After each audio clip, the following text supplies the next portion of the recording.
So now this is our 8 to 14 day outlook, but I just want to give a little bit of good news in the forecast that it does look like as we end the month of April and begin the month of May, things are going to be a little bit wetter and cooler for us, which is a good sign because things have been very, very dry for quite some time. And we do still have several days of dry weather before we start to see that wet weather move in.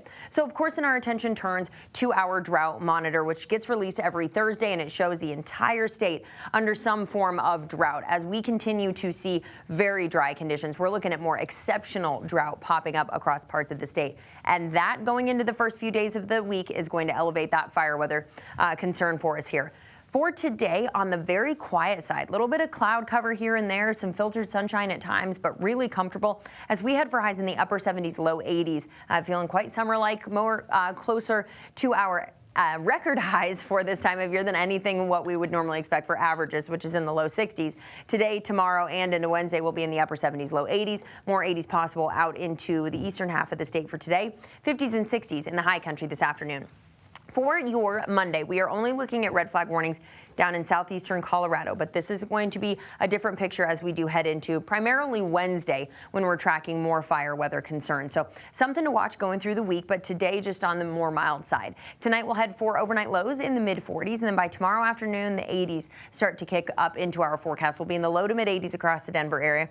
Wind speeds start to pick up as well. We'll look at winds gusting around 20 miles per hour going into the day tomorrow.